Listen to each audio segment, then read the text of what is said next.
Good morning, everyone. Well, looking at our first reading this morning, we have a look at St. Paul's first letter to the Corinthians, chapter 1 and verses 18 to 22. And there he says to the people of Corinth, there is no yes or no when it comes to God. It's not a question of saying, I'll take it yes or I won't. God is always yes. God himself is always yes.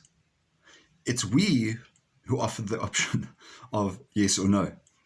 It's kind of like saying, well, there are parts of God that I agree with. There are parts of what God wants me to do that I agree with. But, God's got to get with it. I live in the real world. God must keep up with modern times. Well, we understand that we need to contextualize it, but we mustn't discard God because God is always the truth. There's no way out. And in challenging times, we sometimes do adjust the truth to suit ourselves, frighteningly enough. In the Gospel, we continue with the Sermon on the Mount, and Jesus gives us the analogies of saying, you are the salt of the earth, and you are the light of the world.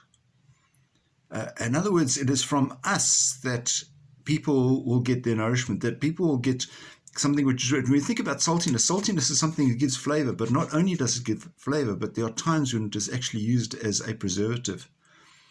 There are times that it is actually used to keep things from going off. If you think about biltong, for example, by putting all of those flavors on, it actually stops the meat from rotting. It keeps it going for a little longer and gives it flavor and richness and makes us want it. And you are the light of the world, in which Eskom should read this. You are the light of the world. We are here to give direction. We talk about the light at the end of the tunnel. It's not just the light at the end of the tunnel. It's the light that illuminates our whole lives.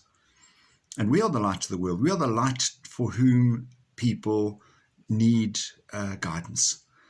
We need to be able to say to people, follow this direction because this leads directly to Christ.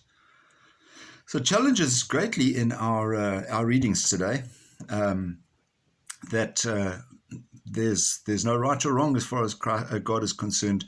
There's only a right, and that we need to be the direction that gives people to that right. So have a wonderful and a blessed day, and keep safe. We'll see you again. God bless. Bye-bye.